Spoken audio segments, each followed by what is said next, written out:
오늘 우리에게 주시는 하나님의 말씀을 함께 봅니다. 느헤미야 8장 1절에서 12절까지의 말씀입니다. 느헤미야 8장 1절에서 12절까지의 말씀입니다. 네, 우리 함께 한 절씩 교독하고 마지막 절은 합독하겠습니다. 이스라엘 자손이 자기들의 성읍에 거주하였더니 일곱째 달에 이르러 모든 백성이 일제히 수문 앞 광장에 모여 학사 에스라에게 여호와께 이스라엘에게 명령하신 모세의 율법책을 가져오기를 청하매, 일곱째 달 초하루에 제사장 에스라가 율법책을 가지고 회중 앞 곧 남자나 여자나 알아들을 만한 모든 사람 앞에 이르러 수문 앞 광장에서 새벽부터 정오까지 남자나 여자나 알아들을 만한 모든 사람 앞에서 읽음에 무백성이 그 율법책에 귀를 기울였는데, 그때에 학사 에스라가 특별히 지은 나무 강단에 서고 그의 곁 오른쪽에 선 자는 마띠냐와 스마와 아나야와 우리야와 힐기야와 마세야요, 그의 왼쪽에 선 자는 부다야와 미사엘과 말기야와 하숨과 하스바다나와 스가랴와 무술람이라. 에스라가 모든 백성 위에 서서 그들 목전에 책을 펴니 책을 펼 때에 모든 백성이 일어서니라.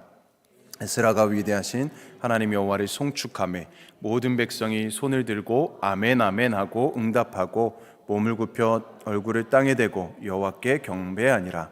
예수아와 바니와 세레비아와 야민과 악굽과 사부대와 호디야와 마세야와 그리다와 아사랴와 요사박과 하남과 블라야와 레위 사람들은 백성이 제자리에 서 있는 동안 그들에게 율법을 깨닫게 하였는데, 하나님의 율법책을 낭독하고 그 뜻을 해석하여 백성에게 그 낭독하는 것을 다 깨닫게 하니, 백성이 율법의 말씀을 듣고 다 우는지라. 총독 느헤미야와 제사장 겸 학사 에스라와 백성을 가르치는 레위 사람들이 모든 백성에게 이르기를, 오늘은 너희 하나님 여호와의 성일이니 슬퍼하지 말며 울지 말라 하고, 느헤미야가 또 그들에게 이르기를, 너희는 가서 살찐 것을 먹고 단 것을 마시되 준비하지 못한 자에게는 나누어 주라. 이날은 우리 주일 성일이니 근심하지 말라. 여호와로 인하여 기뻐하는 것이 너희의 힘이니라 하고, 레위 사람들도 모든 백성을 정숙하게 하여 이르기를, 오늘은 성일이니 마땅히 조용하고 근심하지 말라 하니, 모든 백성이 곧 가서 먹고 마시며 나누어 주고 크게 즐거워하니, 이는 그들이 그 읽어 들려준 말을 밝히 알미라. 아멘. 네, 오늘은 말씀을 가까이 하는 삶이라는 제목으로 하나님의 말씀을 함께 보도록 하겠습니다. 우리가 지난 수요일에 이어서 느헤미야 말씀을 우리가 함께 묵상하게 되는데요. 우리가 지금까지 1장과 2장 말씀을 보게 되었습니다. 계속해서 지금은 기도할 때입니다 라고 해서 우리가 함께 기도에 대해서 한 5주가량 이렇게 말씀을 증거했는데요, 그 중에 느헤미야 1장 또 2장의 말씀이 또 포함되어 있었습니다. 1장과 2장 말씀에 이어서 7장까지의 말씀을 우리가 느헤미야 보게 되면 성벽 재건에 대한 말씀입니다. 성벽 재건에 대한 말씀 1장부터 7장까지. 우리는 그런 과정 속에서 이 느헤미야가 하나님 앞에 얼마나 기도를 많이 했는지, 모든 순간마다 기도하지 않았습니까? 그리고 심지어 금식하며 기도하기까지도 하였습니다. 그럴 때 성벽 재건이라는 그 뜻을 이루는 것을 우리는 보게 되었죠. 이러한 이스라엘의 외적인 회복과 함께 오늘 본문 8장은 학사 에스라를 통해서 그를 통해서 이스라엘의 이 내면적인 것, 그러니까 신앙적인 것 회복에 대해서도 말씀을 하고 있습니다.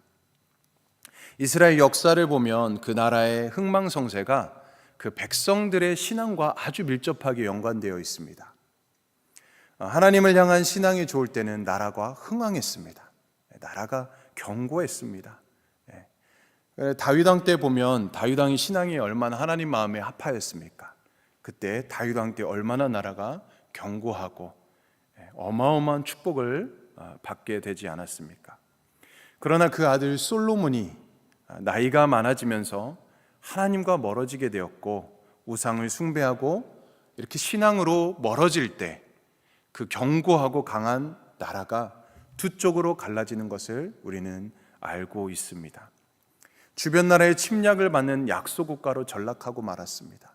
심지어는 두 개로 갈라져서 한쪽은 아수르에, 한쪽은 바벨론에 포로로 잡혀가게 되었죠. 멸망을 당하고. 그럼에도 하나님께서는 이 하나님의 사람들을 세우십니다. 오늘 그 느헤미야를 통해서 하나님께서 이 바벨론 포로 후에 무너진 성벽의 재건을 마치게 되었습니다. 얼마나 감격스러웠을까요? 그 느헤미야의 7장까지의 말씀이 그 이야기입니다.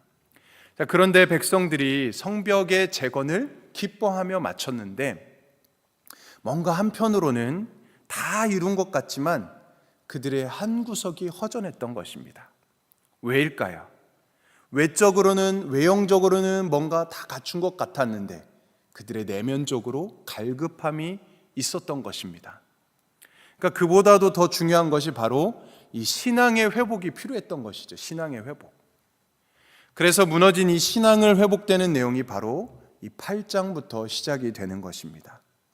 그렇다면 신앙 회복이 중요한 이유는 무엇일까요? 신앙 회복이 왜 필요합니까? 시편 127편 1절 말씀에 보면 여호와께서 집을 세우지 아니하시면 세우는 자의 수고가 헛되며 여호와께서 성을 지키지 아니하시면 파수꾼의 깨어있음이 헛되도다라고 말씀합니다.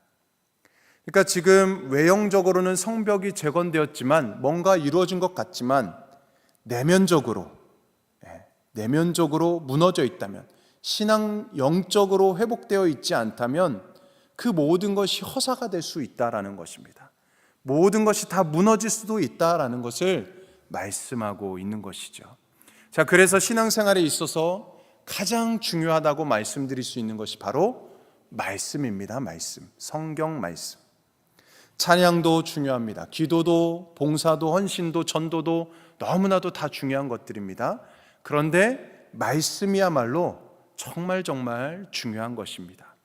그 이유가 무엇입니까? 로마서 10장 17절 말씀에 보면 믿음은 들음에서 나고 들음은 그리스도의 말씀으로 말미암는다라고 말씀합니다. 자, 그래서 느헤미야와 에스라는 누구보다도 더 말씀의 중요성을 알고 있었습니다. 그래서 두 지도자는 하나님의 말씀을 가장 중시하는 것을 보게 되는 것이죠. 그래서 오늘 본문 8장 1절에서 이 12절까지의 내용을 두 단락으로 나누어 볼 수 있습니다. 두 단락으로 1절부터 8절까지는 깨닫는 말씀입니다. 1절부터 8절까지는 깨닫는 말씀, 그리고 9절부터 12절까지는 치료하는 말씀입니다. 자, 이렇게 두 가지 주제로 나눌 수 있습니다. 그 두 가지 주제에 대해서 깨달은 은혜를 함께 나눌 때에 우리 성도님들에게 큰 은혜가 임할 줄로 믿습니다. 아멘. 자, 첫 번째입니다. 하나님의 말씀을 깨달아야 한다. 하나님의 말씀을 깨닫는 것. 1절부터 8절까지의 그 말씀을 보면 그 중에 제일 핵심 구절이라고 할 수 있는 게 바로 8절 말씀입니다. 8절 말씀. 다 같이 한번 8절 말씀을 볼까요? 혹시 PPT로? 네, 감사합니다. 우리 같이 한번 8절 말씀을 읽어보겠습니다. 시작. 하나님의 율법책을 낭독하고 그 뜻을 해석하여 백성에게 그 낭독하는 것을 다 깨닫게 하니, 다 깨닫게 하였다라는 것이죠. 우리가 성경을 읽는 것도 중요하고 암송하는 것도 너무 중요합니다. 자, 그런데 우리가 하나님의 말씀을 깨닫는 것이 너무나도 중요하다라는 것입니다. 그 깨달은 말씀이 마음에 새겨질 때 사람이 변화되고 또 삶이 변화되기 때문이라는 것이죠. 마태복음 13장 23절 말씀에 우리는 씨 뿌리는 비유, 너무나도 잘 아는 말씀입니다. 거기서 23절 말씀에 보면 좋은 땅에 뿌려졌다는 것은 말씀을 듣고 깨닫는 자니 결실하여 어떤 것은 100배, 어떤 것은 60배, 어떤 것은 30배가 되느니라 하시더라. 자, 말씀을 듣고 깨닫는 자니, 말씀을 듣고 깨닫는 사람이 이 좋은 마음밭을 갖고 있고 또 그 사람이 30배, 60배, 100배의 결실을 맺을 수 있다라고 말씀하는 것입니다. 자, 그렇다면 말씀을 깨달으려면 어떻게 해야 될까요? 말씀을 깨달으려면 어떻게 해야 될까요? 자, 먼저는 사모해야 합니다. 뭐 해야 된다고요? 사모해야 합니다. 1절 말씀을 우리가 함께 봅니다. 1절 말씀, 오늘 본문 1절 말씀, 8장 1절 말씀, 느헤미야 8장 1절 말씀, 제가 읽어드리겠습니다.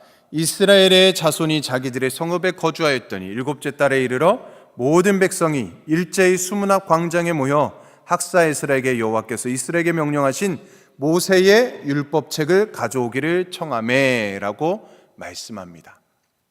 자, 말씀을 가져오라고 청한 쪽이 어느 쪽입니까? 백성들입니다. 백성들이 말씀을 가져오라. 당연히 말씀을 가져오라고 한 것은 말씀을 듣고 싶어서였겠죠. 말씀을 사모하기 때문이었습니다. 그래서 말씀을 사모하는 것이 너무나도 중요한데, 사랑하는 우리 성도님들도 말씀을 가까이 하시고 말씀이 선포되는 자리를 늘 사모하시기를 축복합니다. 우리가 1절 말씀을 보면 모세의 율법책을 가져오기를 청했다, 사모했다라는 것입니다. 자, 또 말씀을 깨달으려면 어떻게 해야 될까요? 두 번째는 말씀에 귀를 기울여야 합니다. 말씀에 귀를 기울여야 한다. 자, 2절과 3절 말씀을 함께 보겠습니다. 2절과 3절 말씀 함께 있습니다. 시작. 일곱째 달 초하루에 제사장 에스라가 율법책을 가지고 회중 앞 곧 남자나 여자나 알아들을 만한 모든 사람 앞에 이르러 수문 앞 광장에서 새벽부터 정오까지 남자나 여자나 알아들을 만한 모든 사람 앞에서 읽음에 뭇백성이 그 율법책에 귀를 기울였는데, 자, 율법책에 귀를 기울였다라고 말씀하고 있습니다. 그 당시에 모인 사람이 몇 명이었을까요? 오늘 우리가 읽었던 본문에는 나오지 않습니다. 근데 7장 66절 말씀에 보면 온 회중의 합계는 42,360명이라고 되어 있습니다. 4만 명에서 한 5만 명 정도가 함께 그 수문 앞 광장에 모이게 된 것입니다.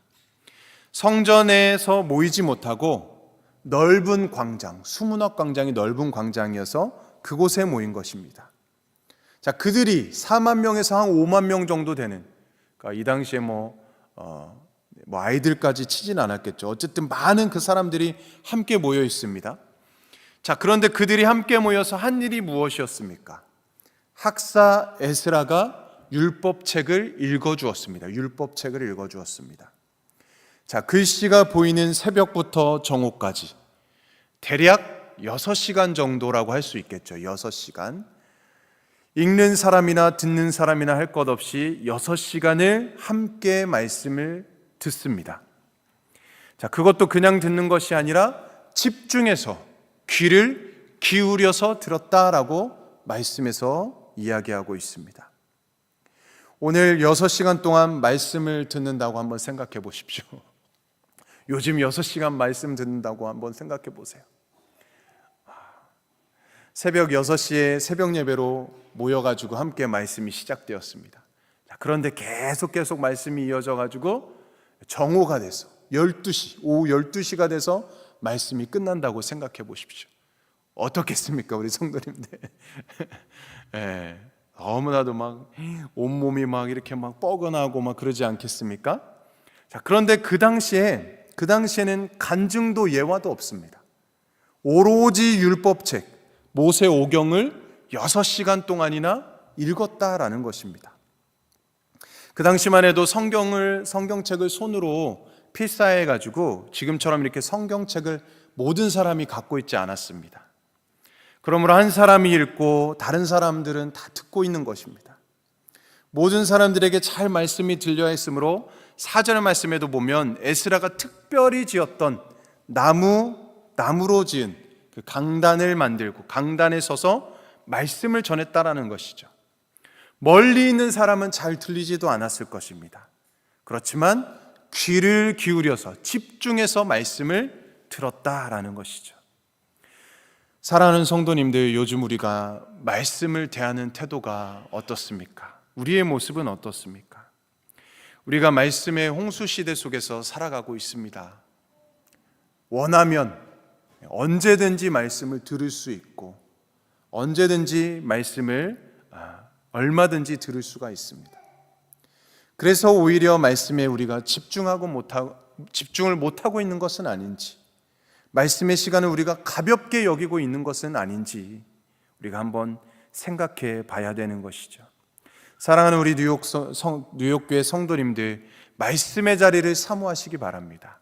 말씀을 듣기를 사모하고 말씀을 들을 때에도 귀를 기울여서 듣는 우리 성도님들 되시기를 축복합니다.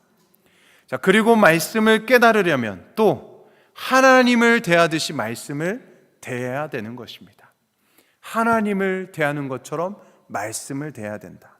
자, 5절과 6절 말씀을 한번 볼까요? 5절과 6절 말씀입니다. 함께 읽습니다. 시작. 에스라가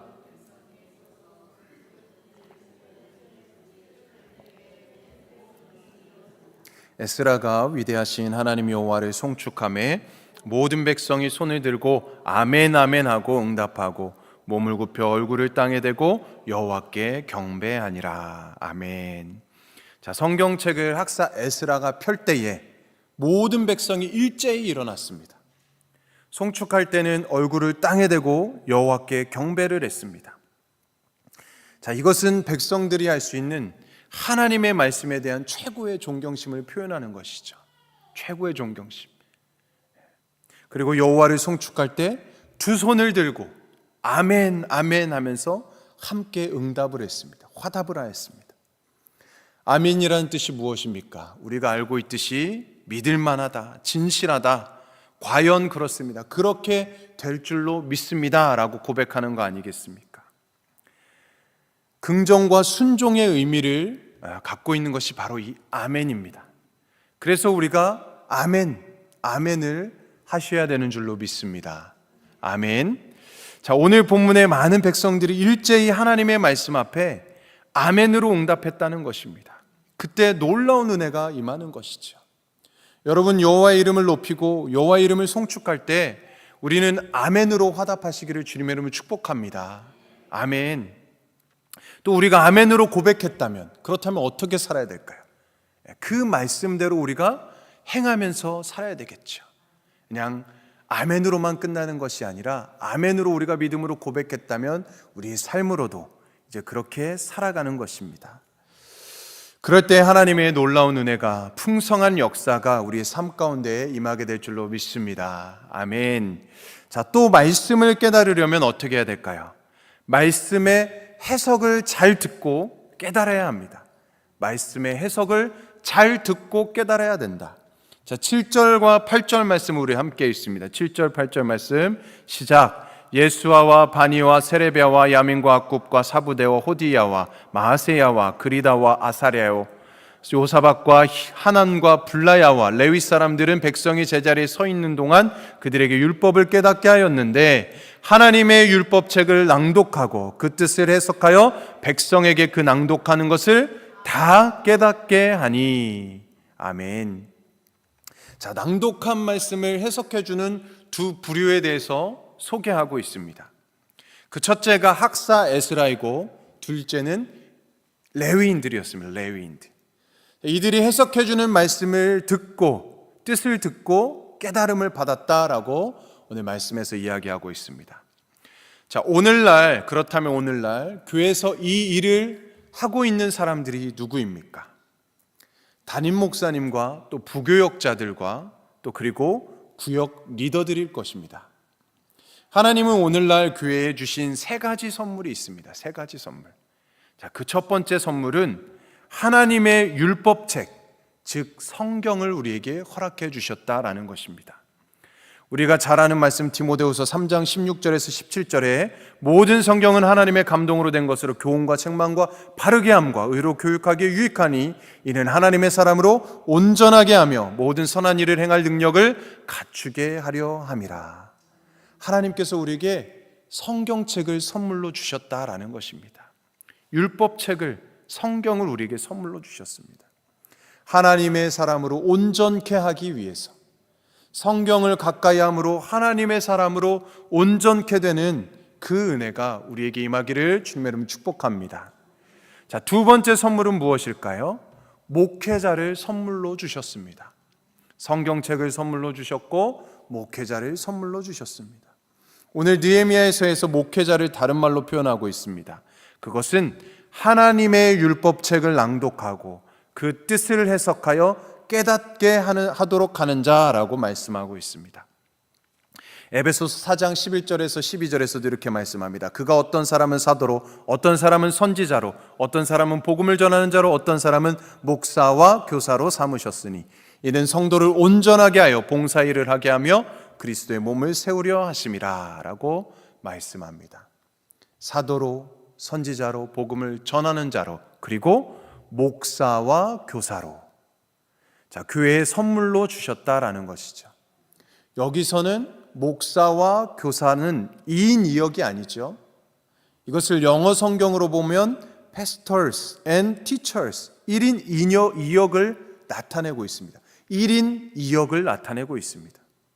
목사는 양떼를 돌본다는 의미로서, 또 교사는 가르친다는 의미로서 한 사람이 목사 일과 교사 일을 함께 한다라는 것입니다. 이들을 주신 목적은 성도를 온전케 하기 위해서, 이것은 성경을 주신 목적과도 동일하죠. 교역자를 주신, 목회자를 주신 목적은 성경을 주신 목적과 같다라는 것입니다. 저희 교회가 임시 사무총회를 이번 주일날 거쳤습니다.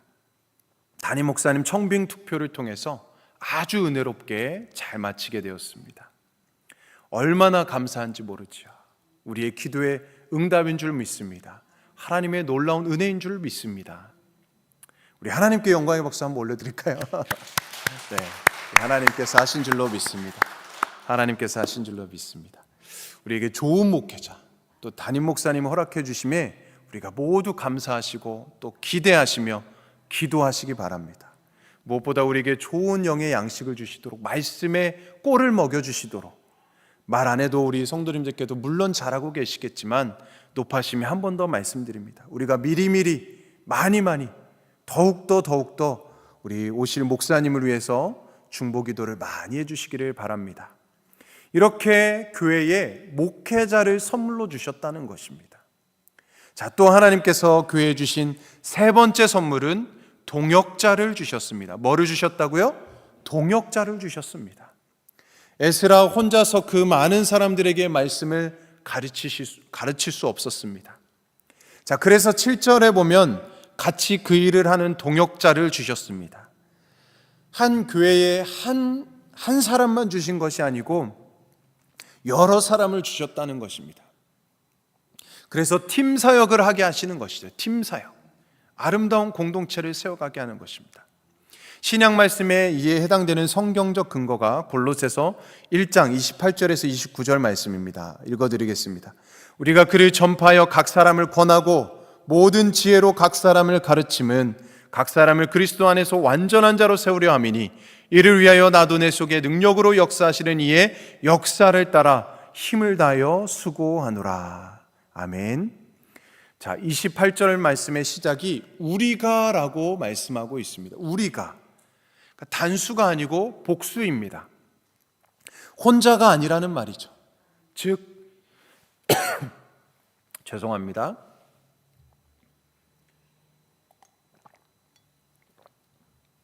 혼자가 아니라 동역자를 붙여주셨다는 것입니다. 동역자를. 이렇게 주시는 목적은 성도들을 완전한 자로 세우기 위해서라는 것이죠. 이와 같은 목적으로 교회에 담임 목사님과 더불어서 하나님은 부교역자도 세워주셨습니다. 그들의 힘으로도 부족하니까 구역 리더들도 세워주시지 않았습니까? 이들은 교회에 주신 아주 귀한 선물인 줄 믿습니다. 오늘 말씀을 깨닫는 이 이스라엘 민족에게 이 세 가지가 다 있었던 것입니다. 하나님의 말씀인 율법책이 있었습니다. 또 그 말씀을 해석하는 목회자인 학사 겸 제사장인 에스라가 있었습니다.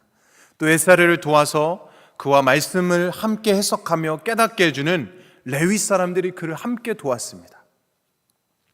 이들의 공통적인 목적은 말씀으로 이스라엘의 민족들을 신앙을 회복하고 온전케 하는 데 있었다라는 것이죠.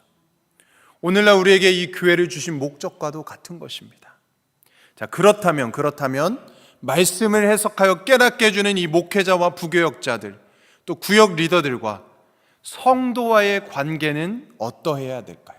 성도와의 관계는. 자, 그것은 데살로니가전서 5장 12절 13절에서 이렇게 말씀합니다.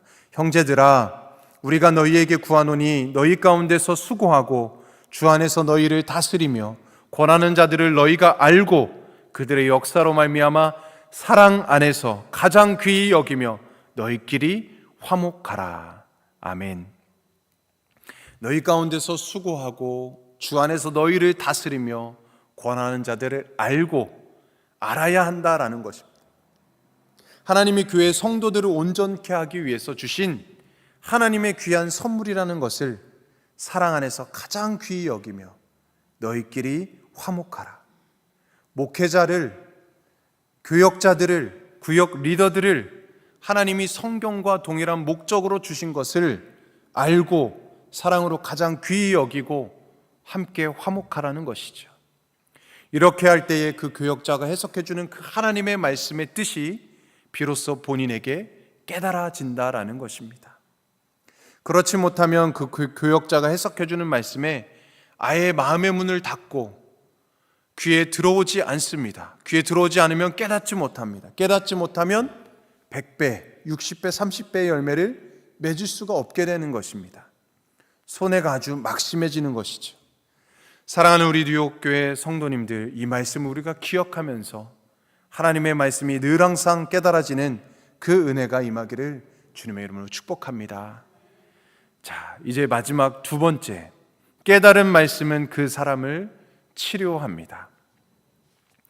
백성들이 하나님의 말씀을 깨닫자 두 가지 반응이 나타났습니다. 첫 번째 반응은 무엇이었습니까?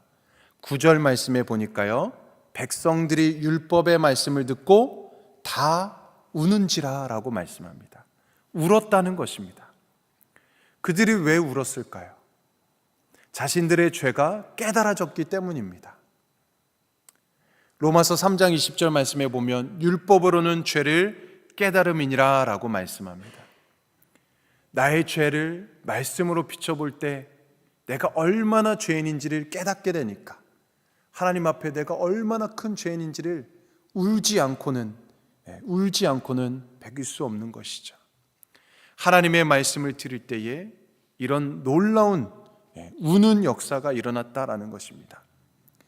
깨달아지는 죄를 회개할 때 죄 때문에 난 상처가 치료되고 회복되는 것이죠. 그 놀라운 은혜가 임하였다. 자, 두 번째 반응은 큰 즐거움이 왔다라는 것입니다. 12절 말씀에 보니까요, 모든 백성이 곧 가서 먹고 마시며 나누어 주고 크게 즐거워하니 이는 그들이 그 들려준 말을 밝히 알미라.